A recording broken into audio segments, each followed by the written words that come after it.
Hi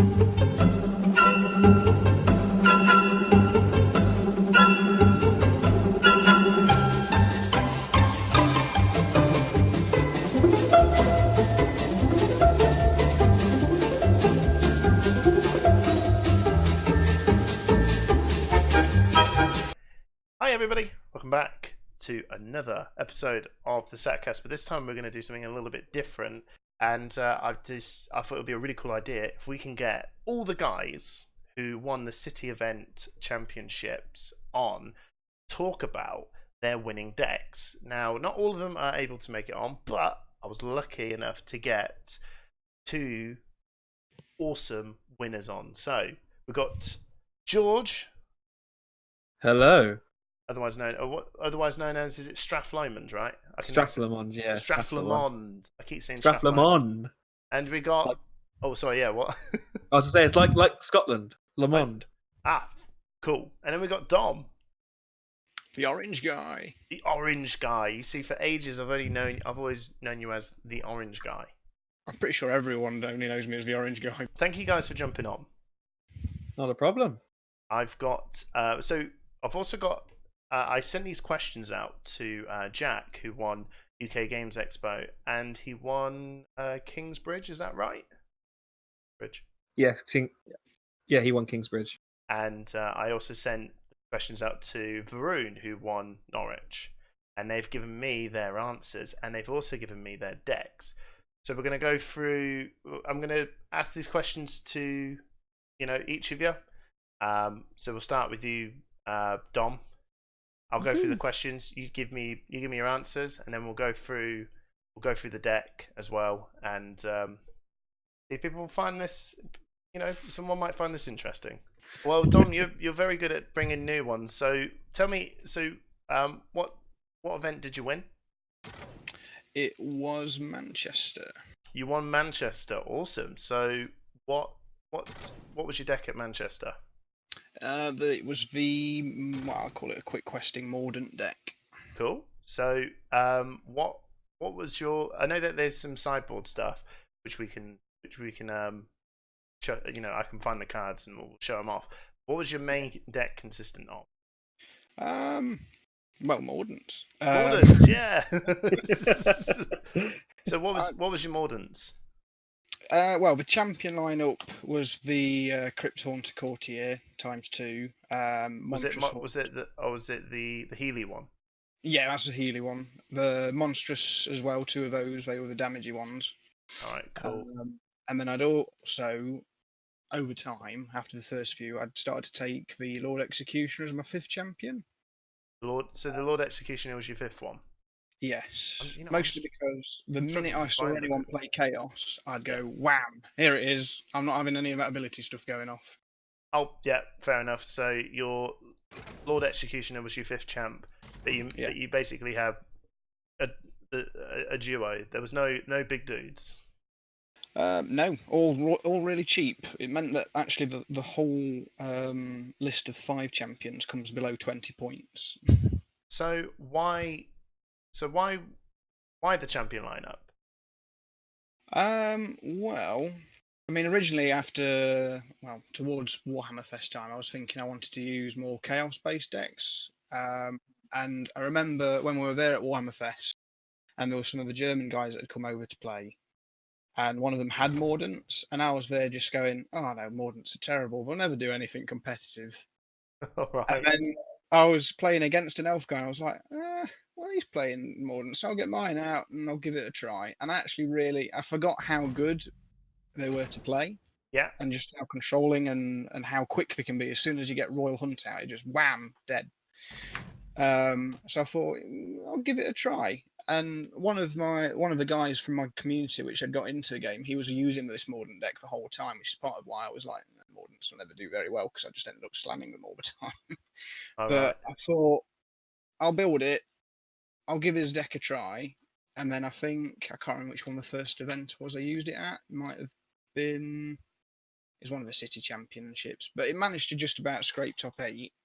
Oh, cool. That was Middlesborough, wasn't it?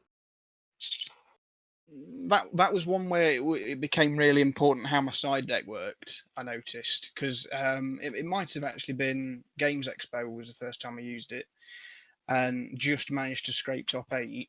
And I figured, yeah, it's doing okay. There's some changes I could make to try and leverage more of the rotations, because I hated how slow the healing corner is on the Crypt Haunters. Hmm. Because there's no real punchy units that can also keep it rotating. But I figured there's no one, or not many people that I saw using Mordants where they were thinking about using some of the healing abilities. Got ya. So Because it just meant that it was really quick to put a damage unit down, wait until it had got one corner of damage damage left, and then play a heal card over the top of it. Because then if they removed it, they're not getting much value out of it, and then it'll get those two corners out of the way, and all I need then is a Mordant. So what? So before we crack on, what was so we can get the list all built up, and then some of the questions it'll probably tie into some of the stuff. So you said you got Royal Hunt. What was your other blessings in the main deck? In the main deck, it was Supernatural Horror and Orb of Immortality, which most decks need. Orb of Immortality, Super. Yeah. And then I'd originally got Expanse of Gur. Oh, okay. So is that in your main deck, or did you change it? I've changed it now, but when it won, it had that. Okay, cool. So we'll put that in because that's for winning deck at least. Said it was in there. It was. Start doing it. I can imagine everyone's gonna watch this, and I know you're all gonna sit there and go, just take the damn thing instead of just searching for it. So yeah, right. So that was your original one. What was did you have anything in the sideboard for blessing wise? Sideboard wise, yes, I'd put Cursed Altar. Yeah. And Bonds of Death. Bonds of Death. And they weren't in it until about an hour before we got to Manchester. Oh, right. Because I was sort of playing around. I'd known from Middlesborough. George would probably know I got quite angered by some of the points of my deck that just weren't quite clicking. Some of the units are a bit too slow, and my side deck was just abysmal for anyone that can find that. Yeah. It was designed to go, okay, you've got some damagey stuff, maybe you're playing Chaos, I'll get in an Abhorrent Ghoul King and there's more spells, but it just made the whole thing inconsistent. So what was your units? Units in the main deck? Yeah. You mean? Main deck, it is Thorns of Briar Queen. Oh, you got Thorns, of course you do. Because with Royal Hunt out, the amount of damage that can put out quickly is insane. Yeah. Fearsome Crypt Flayers. So how many of them? All 3. 3, yeah. For plenty of control. I'd put 3 of the Scrabbling Horrors. Yeah. Because they were good for if someone had started to put damage reduction out when I've got Royal Hunt, just to go, well, actually it's Rend. Yeah. And a lot of people as well, I noticed, are starting to run more of the there's an order champion that reduces all damage from units across from it by 1. I forget what they're called, Lord Protectors or something. Oh, Protector Primes. Yeah. So they just mean that I can put them in front of that and be like, well, it's still going to do damage, it's Rend. That's good. So you got 3 of them, yeah. What else? 3 Tireless Crypt Flayers. Oh, of course, yeah. They're good. Probably the best ones. Because if I haven't got many cards in my hand and I've got to put that out, because now if you want to stop me from doing 11 damage, you're going to put another Mordant back in my hand, probably another Tireless Crypt Flayer for endless memes. But so you got 3 of them, yeah. And then I put in the Ravenous Crypt Ghoul, 2 of them. Oh, you got 2 Ravenous, okay, brill. They replaced the healing and damaging one from Middlesbrough. Oh, really? Because I know a lot of people like them for the healing champions, because it'll get the first 3 corners if you let it rotate. But I just found late game, especially when you got Royal Hunt out, there's no damage there. It's so slow. So the Ravenous with the 3 corners of damage, even though it's slow, it's good for those last quests on all the Mordant guys, and that's why I only ran 2 of it as well. Sure. Okay. 3 of the Feasting Vargeist. I had that Feasting Vargeist there, and I thought he's got to have 3 of them in because got to have 3 of them in. They're probably. I need to get that healing corner because if they remove a unit out of the way, it just means that straight away it's done the heal out of the way. Now just need to wait for a damage ability or something. That's it. I think nearly every deck runs those, don't they? For death. Yeah, pretty much. It's corner 3, really, isn't it? Yeah. So I wish there was a damage version, but well, there are some. Then they remove, right? You've got frenzied, and you've got is it hungering? Oh, starving. They're all hungry. Yeah, and the vampires very much what they're known for. There's a draw one for chaos, I think, and I've never really seen it used. Oh, what? Which one? The Blight Blight Lord. King one. Yeah, I use it. Do you? Yeah, I've only got one though. I think it's one of them ones that's secretly really strong. Yeah, I know. I stuck it in and I was like, oh, I forgot one of them. And I was like, all right, ignore it and I'll draw. Or you can remove it. It's up to you. So yeah, anyway, so that's you got 3 of them. What else? Yeah, and the last units were the Murderous Vargeist. You got Murderous Vargeist. Lots of damage, especially with Royal Hunt. Yeah. You don't have to be Mordant, which I think a lot of people forget about until we see them put down, and it's like, well, that's suddenly 14 damage if I don't remove it. That's true. How many of them did you have? 3. 3 of them. So that's your units. What about spells or abilities? No spells. No spells. That's one thing that I'd definitely change for Middlesbrough, like I say. It was just if you put spells into into a warrior deck, even if it's a warrior wizard, it just makes the whole thing a little bit too inconsistent, I always feel. Because there'll be moments where you're like, I really wish I could get a unit, and then you go, I'll pass 2 spells, brilliant. What abilities did you have? Abilities, there's Barrow's Will, 2 of that. 2 Barrow's Will. So is that the abilities that you're on about that can heal for the healing corner? Yeah, they are. Brilliant. And that went really well if I used Fuel the Gravetide. The main idea was questing the damage mordants. And you can then focus more on the healing ones after, because the deck itself starts on 35 health, which often, a lot of the time, if someone's not hurting you at the beginning, you just pass and draw your cards up. And then the minute they start doing damage out, you'll start rotating your guys and then wait for a bit of heal, put it down on the others. I keep forgetting the names for the champions. Crypt Haunters, Courtiers. Get the heal corners off of them. Cool. A lot of people try to do them early on.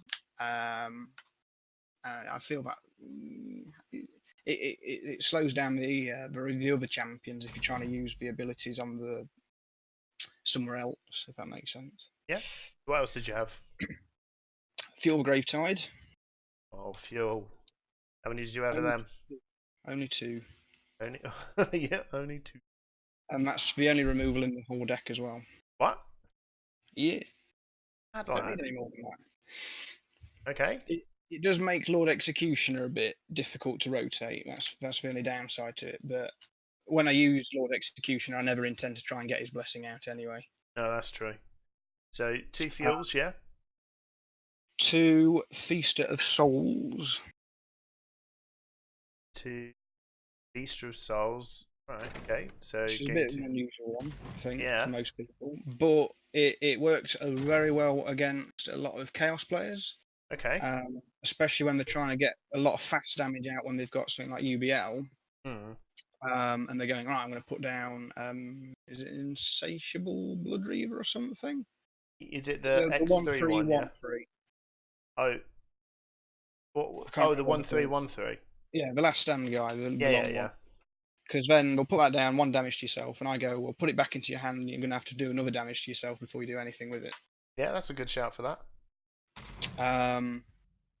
I tended as well in some times or some situations to use it without putting something back into the hand, because you have to be aware that if you do put stuff back, so you're just helping them quest. Yeah. So there was that.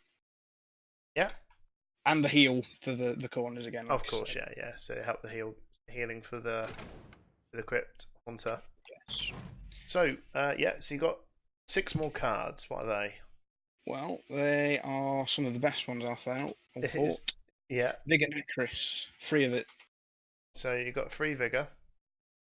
Because it makes the first corners of the murderous hunters very quick. And when you've got Royal Hunt out, the amount of damage that can do from things like Thorns of the Briar Queen surprises a lot of people. Yeah, I know what you mean. Use that for Thorns of the Briar Queen, you've got 11 damage immediately. it's pretty nuts. And the last 3 cards, they're the Frightful Strikes. Frightful Strikes. I was wondering when they were going to show up. Always. Probably Death's best damage ability. Yeah. I'd go with that. Right. It was quite good as well, especially for getting your opening hand for the Murderous Vargeists, because if they do put the lower cost champions in front of them, it's good to get rid of 1 card out of the hand straight away. Brilliant.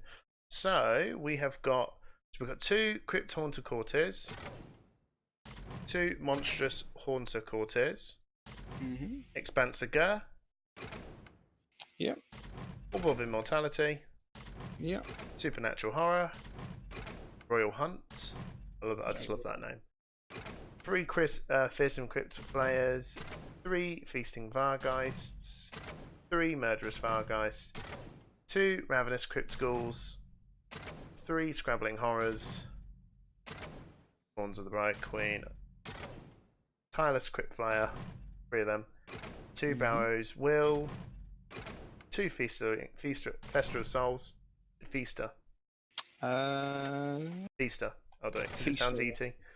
3 Frightful Strikes, 2 Fuel the Grave Tide, and 3 Vigor Necris. Is there anything else in the sideboard that you might have had? Well, the sideboard had the Blessing Cursed Altar. Oh yeah. You said you got Cursed Altar. And Bonds of Death. They came into play against George himself, actually. Right. Because I'd quickly realised from Middlesborough, damage reduction was quite a key part of keeping my deck alive just long enough to get things like Royal Hunt around. Yeah. But then in case people were getting used to Mordants and they took away their high cost champions, you use Bonds of Death, replace Royal Hunt, because usually then you'll slow down your blessings just enough that you can get a bit of discard up. When Bonds of Death comes out, as long as it hits for something in the double figure range, you've probably done as much damage out of it as you would do from Royal Hunt. That's true.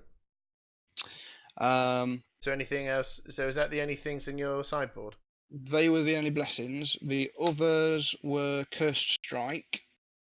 Yeah. Because a lot of people, when they play Mordants, I feel the guy who I took this deck over from our community, he focused a lot on damage ability increases. Yeah. So as soon as Royal Hunt came out, he'd be doing the sort of equivalent of Scarbrand, trying to just ability you into the floor. Yeah. Mine focused instead on doing a lot of unit damage, because there's not a Lord Executioner or something like that that's stopping you. But for the few decks that would dormant me a lot, so if I came across another Death player, then the Cursed Strike came in to replace the healing abilities somewhat and focus more on the ability damage. Awesome. 2 Devours. Yeah. In case for more removal. Yeah. It was also quite helpful against milling decks, because then if I take away Fuel the Gravetide, I'm not killing myself. Still got removal. And then the last thing, which I think everyone really liked, was the Bat Swarms. The Bat Swarms. Whoa. Yeah, unknown I've even got this card. The Bat Swarm. What does it do? Damage to your opponent and reduces damage. It was very good. And a lot of people, you like now, you put it down, and they'd have to go, wait, what does that do again? I've not seen that in a while. How many of them did you have? 2, Just 2 of them, okay. just 2, and they replaced the murderous Vargeists when it came to things like Rotigus, which was quite prevalent. Alright, so you just put it in front of him and nothing happened. Essentially, yeah, it makes him like almost vegetable for 3 turns. Rotigus getting done over by bats. Yeah, he's Fair enough. quite weak to the Batman. Right, so so this is the deck. Awesome. There was some. So I asked. So one of the things I was going to ask is what was the deck you took, which you said. Why the champion lineup? Does it have any good synergy with specific cards in your deck? I think as we were going through that, you kind of answered that. Yeah. Did you add any of your own ideas? You sure did. So Oh, yeah, you sure did. This is a bit very different from what anything else I've seen Mordant wise. I mean, the core concepts of Mordants are there, right? You know, it's here's some Mordants, and here's monstrous, and here's a Royal Hunt, right? Yeah. And there's a lot of things that are the core elements are there, and then there's a lot more to this that's a little different than what I'd normally see. Normally, it's from what you'd see is a bit. It's just tinkering of the numbers of how much the stuff there is, Yeah. but the fact that you're putting in bat swarms, Barrow's Will, Feaster of Souls, and Murderous Fargeists in there. You know, it's more than just a couple of cards, if that makes sense. Yeah, they're not very common for a lot of decks, No, especially Bat Swarms. But one thing I love particularly when I use Bat Swarms, there was one guy I used it against, and he saw it, and it was while Royal Hunt was around, and he looked at it and was like, "Oh, that's that wave 1 card. Okay, that's not too bad. It's just stopping a bit of damage, doing a bit of damage. Oh, Royal Hunt. Now it's scary. now we're doing 4. Now we're doing 4 damage a turn. Yeah, 4 damage a turn, 12 damage in total, and it's reducing your damage. That's really good. But you had to get the Royal Hunt out though, right? Well, yeah, you have to get Royal Hunt out.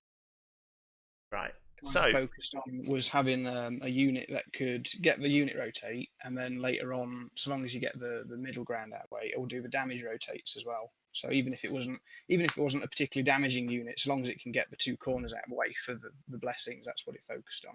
Awesome. So, what other decks did you test with, and why didn't you bring them? I tried building a Scarbrand deck, but again, a lot of people in our local metro, at least anyway, were using like Lord Executioners, which just say goodbye Scarbrand. Right. It was part of a reason I've tried to build a Rotigus deck as well after it became kind of popular, and I think I mentioned it to you when we were at Games Expo. I was like, I'd be surprised if Rotigus does very well, because I was expecting a lot of people to go, oh, Archon won the last one. We'll bring in a lot of Archon, Lord Executioners. It was just annihilate chaos, but then no one did. No, well, it was. I was very surprised at the amount of Rotigus there was as well. Yeah, Archon did win it.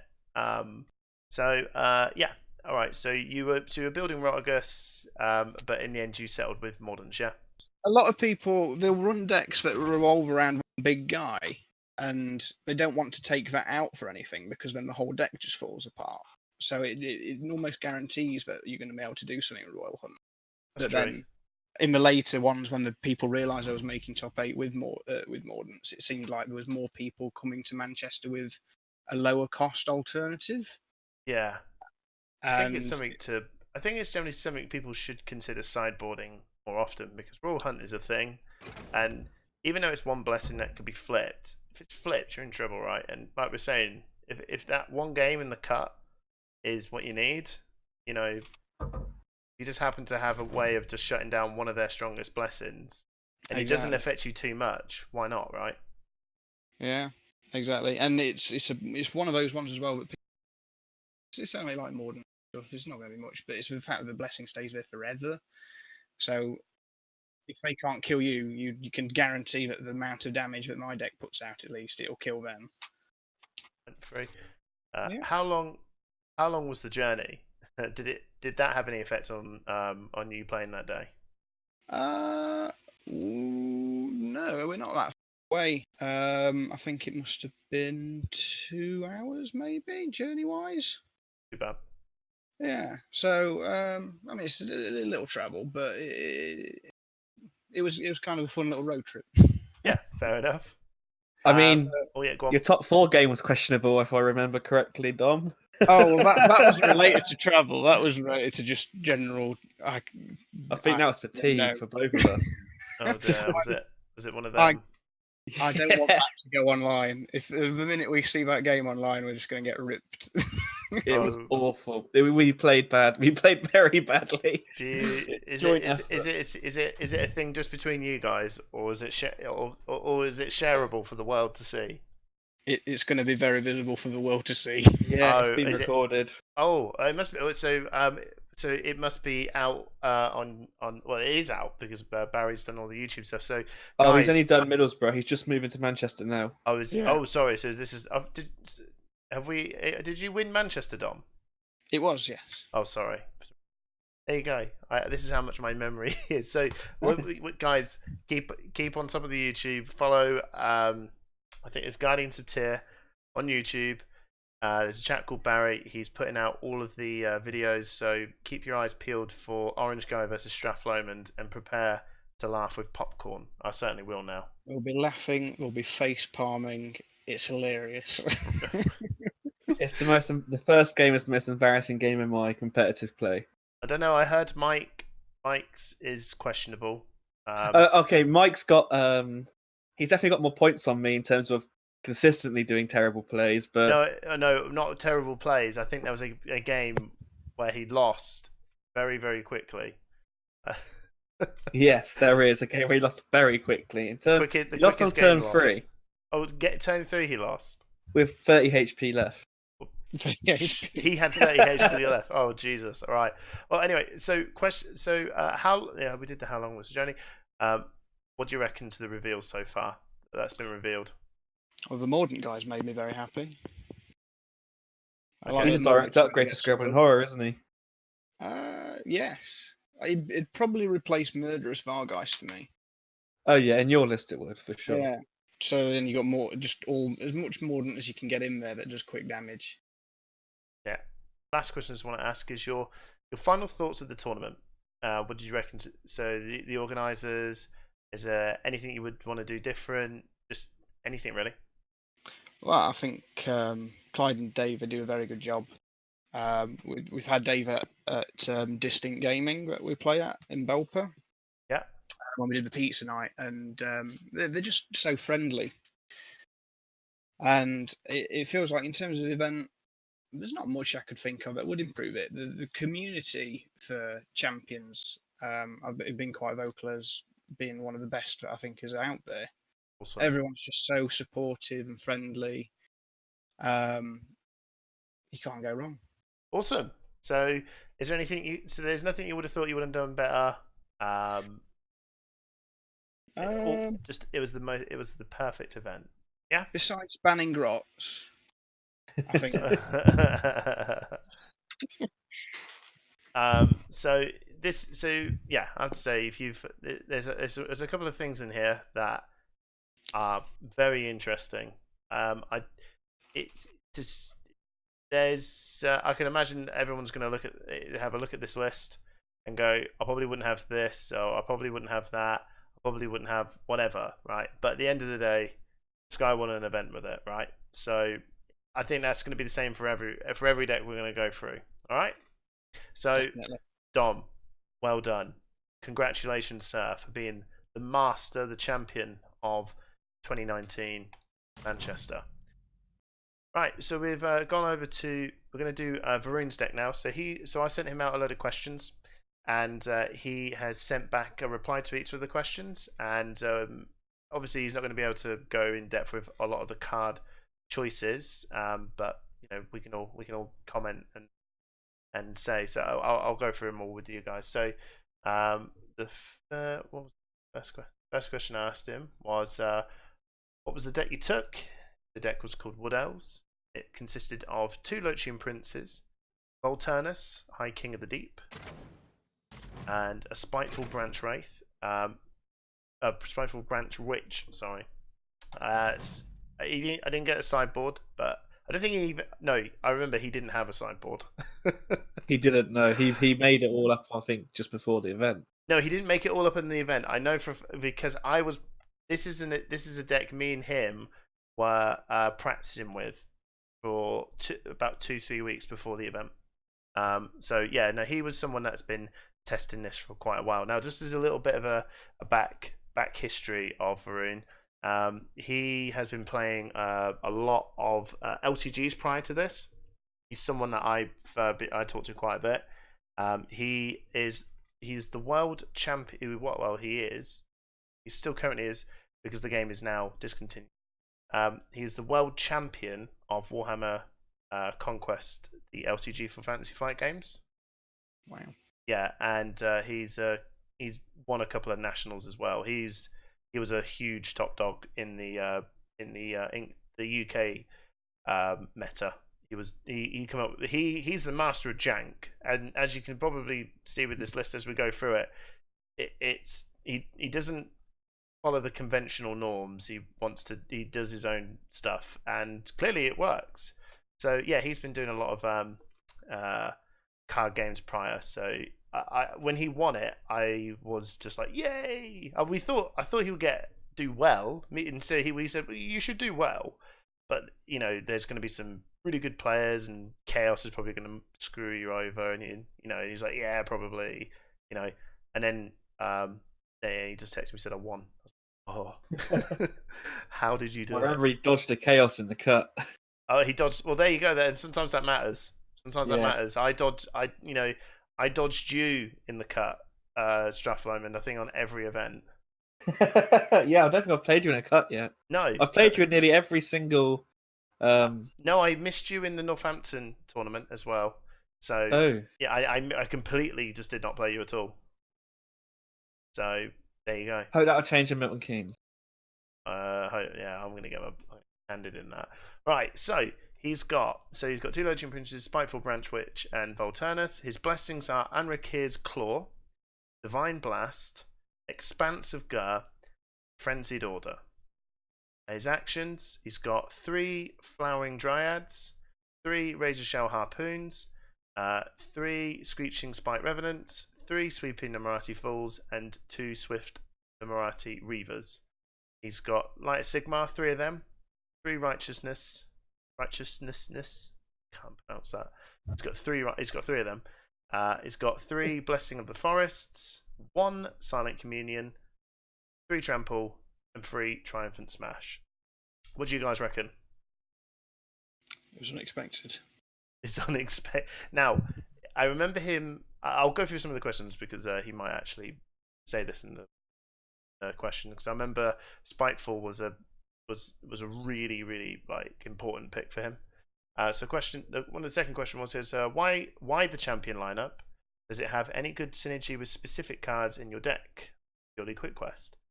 He said Quick Quest and deck thinning for consistency. The Spiteful Branch Witch makes the deck work.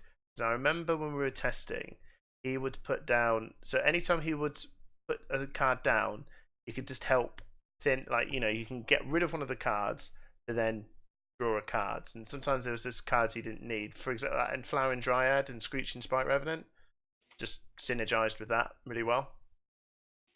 And it just helped him get some card draw, basically. It's basically play a card, draw a card. I quite like Forests for that. There's someone who plays Branch, which is in our meta, and he uses a lot of the Communion, and I prefer Forests over Communion, I always feel, because it puts the stuff, especially like the flowerings, back into your hand after you've gotten rid of them, so you can just keep healing more. I swear by Forest being one of the good cards for Order. Well, he thought having Silent Communion was useful for one occasion. It's not bad. I think he was testing with that. It was toying between. Now he always wanted to have 3.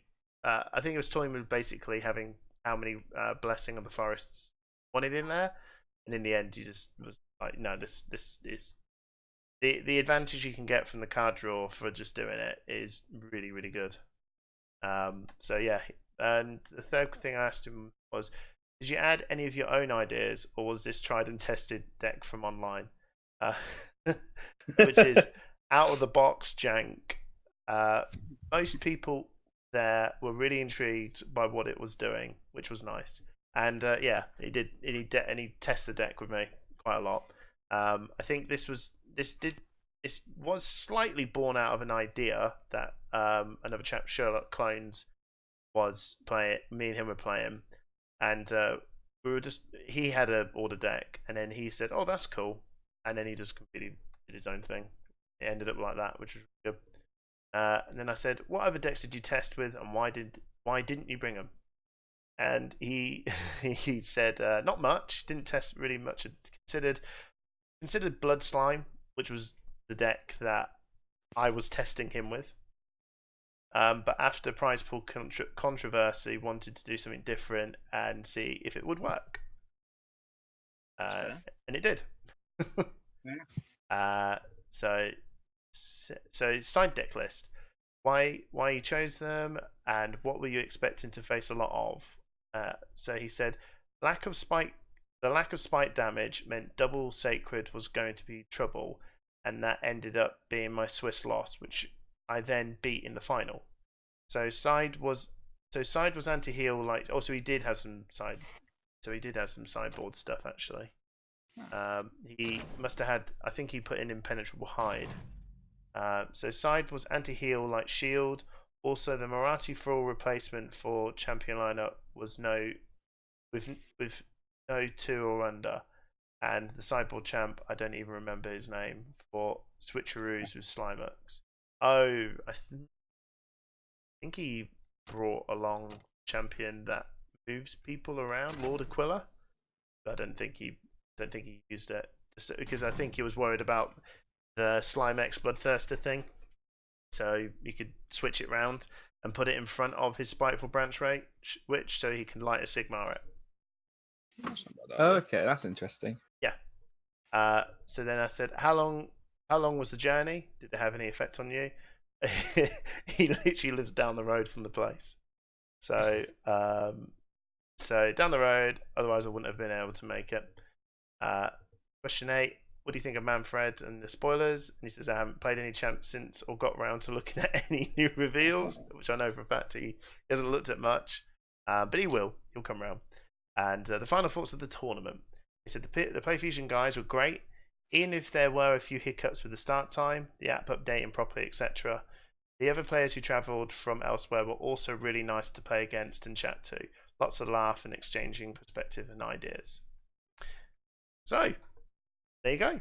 That was his deck. Pure jank. And one thing that I noticed from playing against, because I played against him in the cut, and he took me out. And you can expand on this.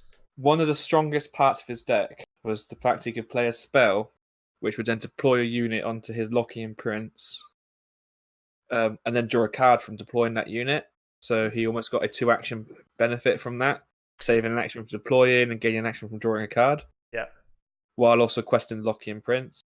And then he could just play any ability on the Lockie Imprints. And his abilities were normally card draw.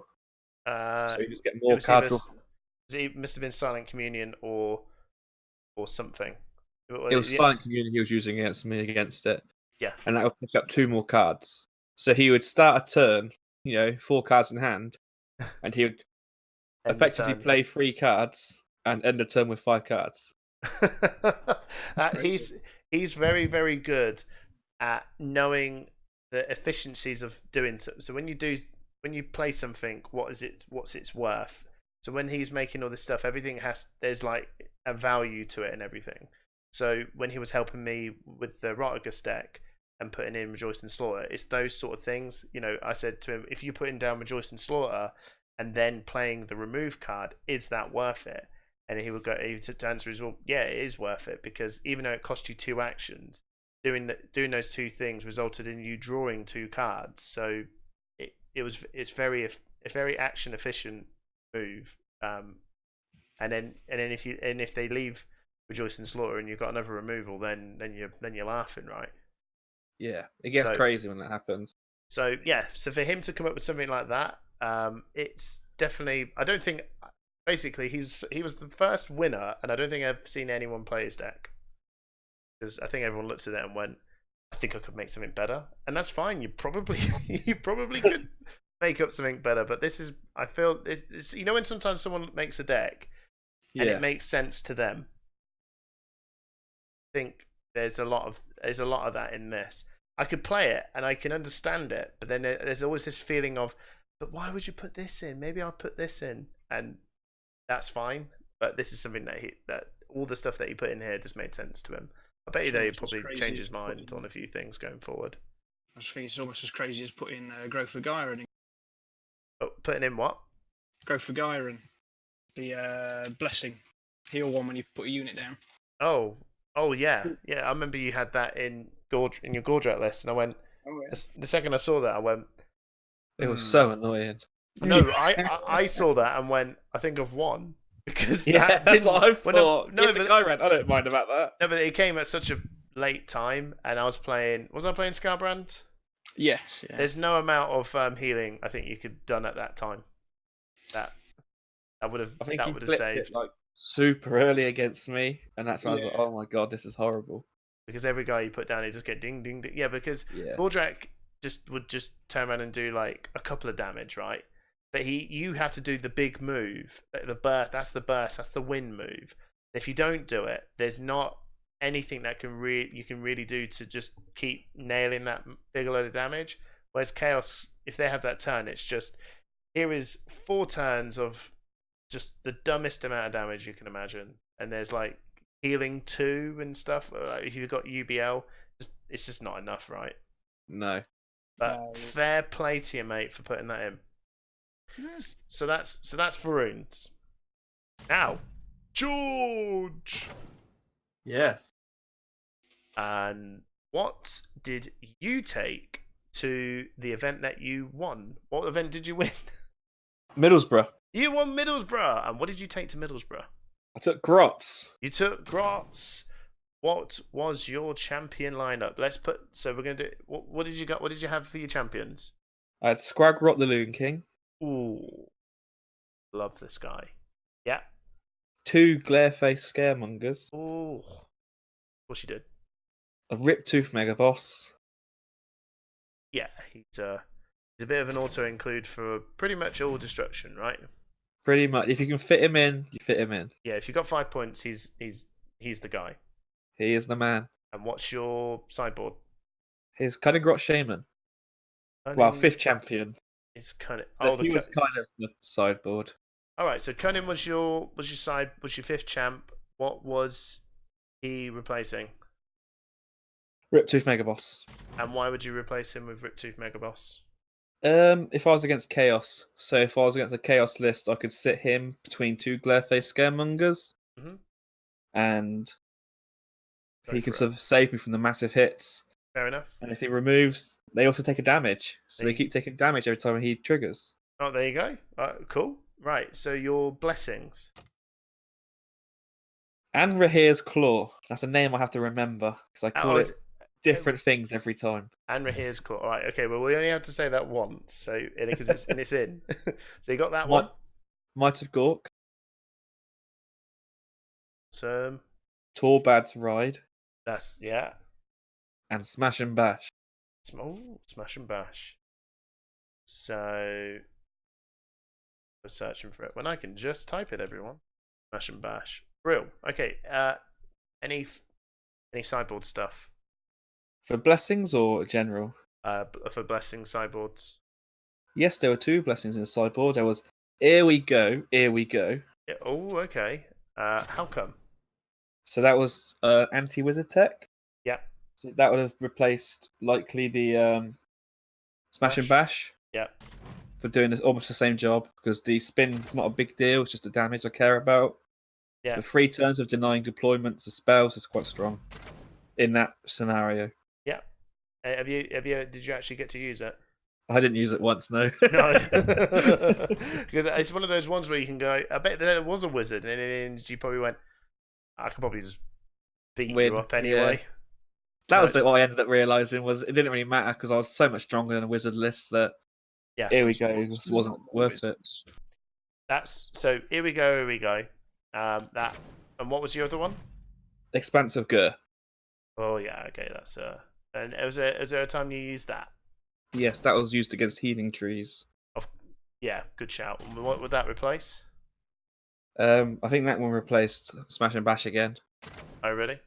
because I liked the consistent damage from the other ones. They all did more damage, generally speaking, in Smash and Bash. Yeah. So that was fair enough. That was the importance in that list. Yeah. Yeah. Damage. Damage. What was your units? I had 3 Brute Smashers. Yeah, of course you did. Saying that Brute Smashers were probably one of the best stacking units. What else? A single Grot Slasher. What? Just the one. Just a grot deck. Single. Yes. What else? 3 Moon Mad Stabbers. Yeah. Pouncing Wolf Rider. How many of them? 3 of those. Yeah. Still can't get over the single grot slasher. It was from practice. Oh, Stacking was quite difficult. Fair enough. So you got 3 of them. Trampling Grunter. Yeah. 2 of those. Got 2 of those. Yeah. And Zarbag's Gits. Got brilliant. Okay, so 13 units, spells. 3 Call of War. 3 Call of War, yeah. 3 Flocks of Doom. Yeah. And 2 Putrid Pukes. 2. Now, okay, we'll go through them in a minute because I'm itching to know some stuff about your spell choice. Your abilities. 3 Deadly Chops. Deadly Chops. Of course, you've got 3 of them. Yeah, I got the Rip Tooth. Oh yeah, exactly. 3 Splats. Yeah. A single Mosh Pit. Yeah. And 2 Whirling Deaths. Very damaging. No Rallying Cry. Whoa. No Rallying Cry. What? Wow. Okay, so this was the deck you took. This was your champion. This was your champion lineup. Did you add any of your own ideas? Yes, you did. The entire list. Your entire list is pretty darn original. I don't think I've seen anything like this. It's kind of like Varun's order list, very off the bat. No one saw it coming. What other decks did you test with, and why didn't you bring them? So I had 2 lists with me on the day. Yeah. I had a Gordrak list. All right. And I had this Grot list. Okay. And I felt that the Gordrak list would have more issues. I did a last minute practice on the day with the guy who drew it with Mike. Yeah. And I just sort of got thrown around a bit by chaos. So I think this is going to happen to my Gordrak list, where I know my Grot list can get underneath chaos and can be a turn ahead of chaos. Yeah. So I thought for the current meta, the Grots would probably be better. All right. So yeah, that's fair enough. And then you took this one, and well, it won you. So there you go. Good. It was the good choice. And I saw a lot of chaos. I bet you did. Okay, so go through your deck. It's very unique. I've played it a bit, so I've gotten to understand a few things about it, and I love it, by the way. All down to one guy, Scragrot. Scragrot. Yes, Scragrot. He is the man that makes the deck actually viable. Yeah. So I looked at Scragrot. I was looking at this actually was sort of born from looking at your friend's list, the one who won Norwich. All right, yeah. Because I saw the card advantage generated from the wizard. All because right, he was cool. getting just constant card advantage. So I thought, I want to make that my own idea without his one. So how could I blend that into another list? Yeah. So I was looking through the champions and through the wizards, and I saw Scragrot. I thought that's a very, very powerful effect. It's almost the same as the specific combo that he was using, but for every single spell. and I want to go a step further and want to add even more from it. For example, Call of War, which would generate me a huge card advantage. Well, So so this is the question I wanted to ask with the Call of War. Now, you're probably got an answer to this already, right? War Chant. yes, Okay. So why was War Chant not put in? It's a nuts spell. it's a fantastic spell, but it's not as fantastic in this list for a couple of reasons. The biggest one is the corners. Okay. Because Scragrot draws you a card every time you play a spell, Yeah. you want to be playing spells as much as possible on him. So all the spells that I run on him are 2 corners. Okay. If there were 1 corner spells, I'd run those. Yeah, I think you. But War Chant effectively does. He draws you a card though, right? So he's not. So you're not losing out on card draw by putting that one on it. No, but you don't guarantee the card that comes out. Whereas this deck is all about consistency. And a Call of War consistently hits a smasher. Yeah, that's true. Well, And- that's definitely true. Yeah. That is definitely true. Going left to right, you still do 4 damage with that smasher because of Yeah. how the standard order works. So you're still getting quite a lot of damage from this Call of War. Yes. And then Kasplat Oh, has to yeah. wait a turn to come out before you can use it. So you have to let it rotate. Now, if you use a War Chant, I'd probably have to alter the cards that I had in the list because I need third corners to also be a blank corner or a numbered corner. They can't be an X, or it stops the whole idea of the deck working. That's I like it because when I saw it, I was like, oh, put War Chant in, and to be honest, I think when I did it, I think when you explain it that way, I like it. At the same time, when I put War Chant in, it wasn't because it's such a great spell. It wasn't as disadvantaged, if that makes sense. It still did its job, right? It was still really Yeah. good. You put it down, but yeah, maybe there was just a few. I didn't put any moon mad stabbers in either. I saw your list and kind of Made it your own. Well, the unit choices like brute smashers. I was like, yeah, perfect. Grot slashers. I didn't. I think I put more of them in. The moon mad stabbers. No, okay. Let's go with them. Moon mad stabbers. What's with them? Why them? They're stacking. Okay. And they're 3 corners, which allows me to spend a turn finding a Kasplat. Yeah. Because Kasplat is what makes the decks turn so quickly. Yeah. So a 3 corner, while also hitting so it just hit a lot of the requirements for the synergies. It was a grot, it was stacking, it had 3 corners, and it did decent damage. 4 damage is a respectable damage for a 3 corner unit. The ability, I didn't even care about the ability. No. I don't think I ever triggered it. No, it's one of those ones. It's like the Savage stickers. stickers. Yeah. You're like, I knew you were going to say savage stickers because yeah, it's exact like, same. it's never going to go, is it? Your side deck. All right, yeah, we went through some. Did we go through some of the unit side deck stuff? We only went through the blessings in my side deck. We only went through the blessings. Yeah. Okay, your units. What was your side deck for them? The ones that are 1/1/3, the Uruks. I can't think of their names now. All right. The one the Gore Chopper Brute. Gore Chopper Brute, they're the ones. I had 2 of those. All right. 3 Impenetrable Hides. Penetrable. What are they? Stop the healing. Are they units? Spells.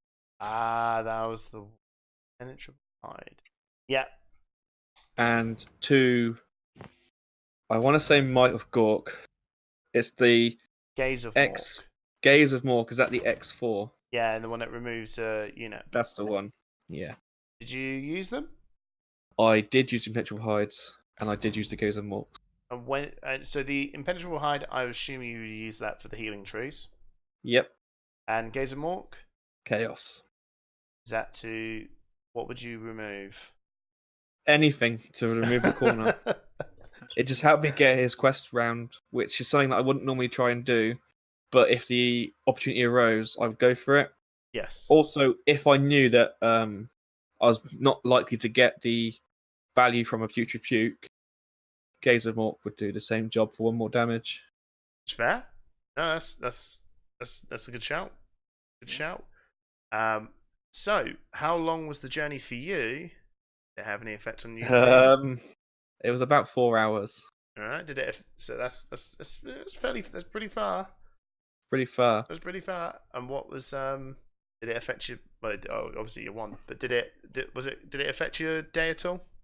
Luckily not, because Mike drove me up, so Yeah. I was able to just relax in the car. It affected his day. It affected his day because he lost. Yeah. I think it's a good time to actually talk a little bit about your other projects, because one of the questions I was going to ask is, what do you think about Manfred and the other reveals? But you've already talked about that, haven't you? I have, yes. So myself, my colleagues, Mike and Bluff King, we all do a podcast together now called Mystic Shield. We've just released our first episode of it. It's pretty good. It's nice for an intro podcast. We're saying hello. I mean, you've listened to it. It's really good. It's a very informative podcast based on the reveals and the cards. So if you want to learn about the cards and get to know the cards, and it's a fantastic way to get into it. So, George, the final question I want to ask you is your final thoughts on the Manchester tournament. How was the Middlesbrough? Middlesbrough tournament. Oh God, I get those two mixed up. That's all right. I get them mixed up as well. So Middlesbrough, your final thoughts on the tournament? Oh, it's fantastic. I mean, it'll be the same response as Dom had for Manchester. They were both run very well. Yeah. I think these were the two where they first initially gave out the new sheets and the new idea for how they're going to do the organisation. So that all got done a lot cleaner in the 2 events that we went to. Yeah.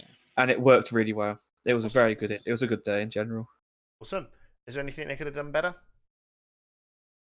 No, I really don't think they could have done much better on the actual day. I think they did a fantastic job. Good. We're going to end this now with Jack. Now, Jack he's been kinging it quite lately, hasn't he? 2-time winner. 2-time winner now. So he's won the UK Games Expo, and he's won Kingsbridge City event. So same again. I gave him the same questions I asked you guys, and he gave me the answer. So I'll give you a quick rundown of his list. He had 2. I know this list quite well. I know this list pretty well. He had his own. He had it in a couple of different. It's more. I've seen with this one. It's a little bit more. A few different things. Nothing major. A massive element, core element of the deck. It's same as what I took Warhammer Fest. But he did say to me as well that he didn't see the Warhammer Fest decks. So, yeah, this is what you come up with. He's some of the questions you gave me. The same with Varun, very, very to the point. So let me. Did you face him at all, George? I did. So I'll mention that in a bit when they go through it, and I'll yeah. So he had my thoughts of how it played. 2 Blood Reaver Chieftains, 1 Chaos Champion, and Roticus Rainfather. He's awesome. I'm probably being a bit biased. Well, why is that, Hamish? No good reason. Just Stick a bat in front of him. yeah, just pure jank. So Expansica, great card. Gazer Nurgle, obviously, because it's a stupid card. Total Carnage, it's a really crazy card. And Rival Battleless, man, probably the worst card in the game, right? Oh, terrible, Blessing. Absolutely terrible. Absolute garbage.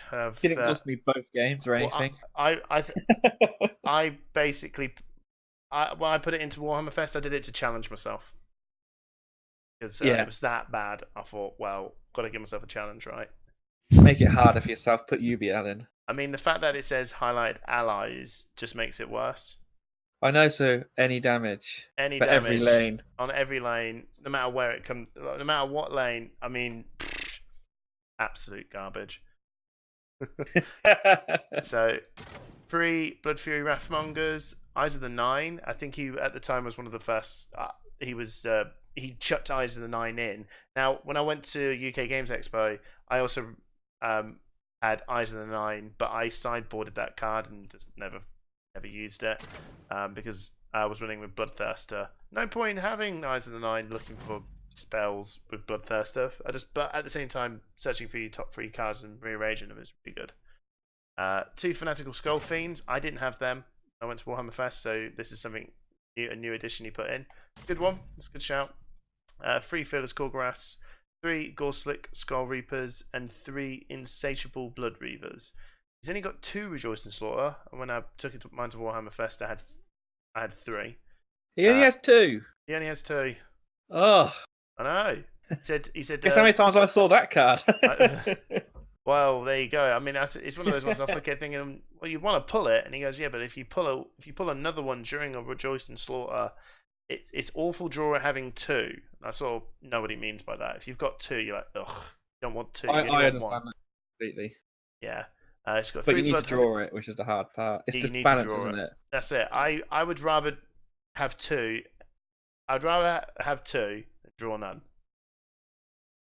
That makes sense. That's my opinion. But he won UK Games Expo. I do wonder what the maths is to that. I wonder what the maths is between drawing extras or just getting that one. Which one gives you the better odds? Because I don't actually know the maths to that. No, I go by the gut feeling, but I don't think. Unfortunately, Jack, I don't think he'll be able to expand too much into that. He might do, but he's got 3 Blood Hunts, obviously, 3 Fear Strike, obviously. So if he's got Rejoice and Slaughter, he's got 3 Nurgle's Rot, obviously. Opportunity Strike, one of them. And he's got 1 Scorn of Sorcery and 2 Putrid Offerings. The Nurgle's Rot and the Putrid Offerings and the Blood Hunt working in conjunction with Rejoice and Slaughter, as well as the Insatiable Blood Reavers and the Blood Fury Mouthmongers. Yeah, that was when I checked that into Warhammer Fest, when I made that deck up. Warhammer Fest was prior to UK Games Expo. It's just having all this self removal and removal of on the opponent's side just makes Rejoice and Slaughter go to 11 basically. So yeah, I like the idea of the Putrid Offerings over the Reckless Abandon. Yeah, because you get more lanes, right? Yeah, you have the access, so you get to quest as well, different lanes. Yeah, that's it. And as well, because it's blank and not a warrior, it's another one. You don't really use it that much. And Rotogus is definitely not one that you quest, but it could happen. It could happen, and it's that versatility. Absolutely. So yeah, that's why I think when I did mine, I only had 2 Nurgle's Rot, because Nurgle's Rot was the reason I lost against Mike. It's a love-hate card, isn't it? Yeah, because when you've got Blood Hunt, Nurgle's Rot, and Putrid Offering in your hand, and you've got to beat him this turn, and you've got no units on the board, it's looking pretty bad. Yeah. So these are the questions asked. So asked him, is that you took the Chaos one? Also was being lazy, so used the exact same deck from Expo. So that was the one he took. And then yeah, and yeah. If you want Expo, why not? Eh? Why not? Why not? Number 2, why the champion lineup? Does it have any good synergy with specific cards in your deck? It really does. So he said he got bored with Scarbrand, and after nerfs felt like he did nothing but quick quest. So moves over to Rotogus. 3, why did you add any of your own ideas, or was it a tried and tested deck from online? He said, slightly edited. My normal deck had been playing for months. Very, very, very rarely use the app. And when he does, he only plays the story mode stuff. And he does not play any ranked. So, this is theory. So, I don't know whether he's got a scene down his end. So, there is quite a large scene down in Plymouth. Oh, is there? There is, yeah. Ooh. Loads of them came up from Plymouth. There's a guy who came. So where did he come? He came second. You beat him, I think, at Warhammer Fest. Oh, did I? I think so. He played Mordant. Oh, probably. I don't know. I can't remember. It's a guy who gave me the modern idea a long time ago. He's a very good player. Very good player. What was his name? No idea. No idea. That's a weird name. His name is no idea. So I asked him, what other decks did you test with, and why didn't you bring them? He said he didn't test other decks, and didn't need to test. He didn't need to test this deck either. So yeah, he took it to UK Games Expo. He didn't. That was that was it. I think he just went, "Hey, it works, right?" Could probably win again. So yeah, and it did. So 6 did side deck list. What did you choose? Explain why. And he said, didn't build a new sideboard for the event. Wasn't worried about anything. Surprised there wasn't more Death being played at his event in Kingsbridge. So you went, George. Yep. What was the count like over in I think we had 5 chaos. Yeah. 4 order. Yeah. 4 destruction. Yeah. 1 death. What? Yeah. 1 death. 1 death. Crazy. What was that death? Arkan. Right? Yeah. And then met its counter in the top 4, which was control order. Oh, which geez. just devastated it 2-0. As it does. As it should, to be fair. Yeah. It's a complete counter list to Arkan. I'll go for his side deck list in a minute, actually. So his side deck list was he had I know that he had Spell Eater Cursed. I know that he had Outrageous. So he had Outrageous Carnage and Spell Eater Curse. So remember when I saw the online list, he said that the deck list online said that Spell Eater Curse was in his main. It wasn't. I'm surprised people use it that much because wizards aren't like a very common thing. I don't think people take that. What? You have it in your sideboard just in case. Yeah, I suppose there was a guy at Games Expo he was second place. I think he was running it. I'm almost certain he had it in his main against me, and I just looked at it confused. If he was he playing Scarbrand? Because it's quite good in a Scarbrand list. So he said he had Spell Eater Curse, Outrageous Carnage. He had 3. Oh, his 5th champion was Bloodthirster. Yeah. Yeah.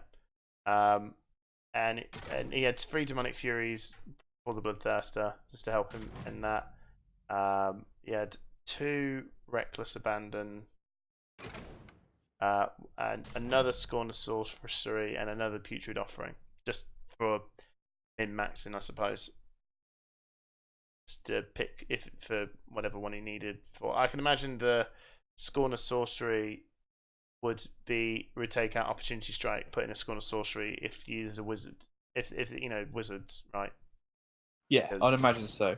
Because it just increases just like the damage. The staff removal comes out when he starts using Bloodthirster, and he puts some Furies in for that.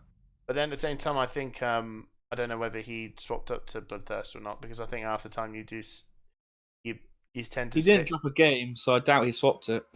Did he won every game? Was he 2-0'd everything? Yeah. Oh my boy, old Rotigus. So yeah, that's so that was his. Oh yeah, go on. I made some tests to my list, and they cost me a couple of games. They cost me my games against him. Oh really? I thought it'd be a cool tech choice, and it was cool in idea, but not in actual practice. Right. So you learned a lot that day. I did learn a lot that day. So he said, how long was the journey? Did it have any effect on you playing on the day? He said the travel was within an hour, so easy since we had access to a car as there was a group of us going. Literally no options for public transport though, unless you got a train, bus, then taxi. So then I said, what about the what do you reckon to Manfred and other new releases? So the new unleashed ability seems cool, and will add different strategic options. Wondering how much those things might change now the new Chaos has tags. So now that the Slanesh guy's got tag, it'd be interesting to see what's new.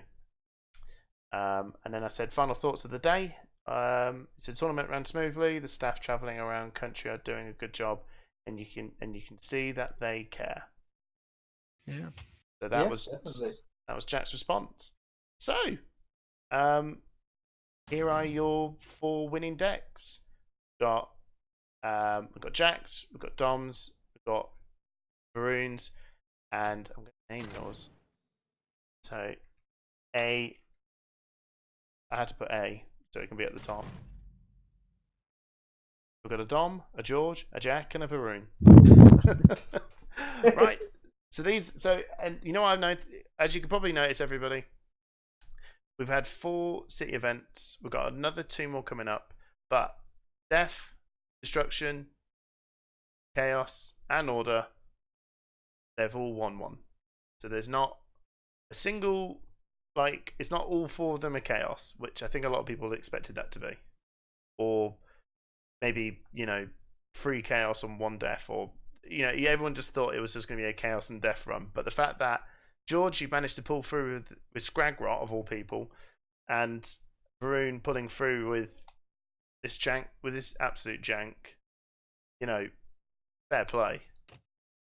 Right, boys, thanks so much for jumping on. Thank you. No worries, it's been a pleasure. Peace out.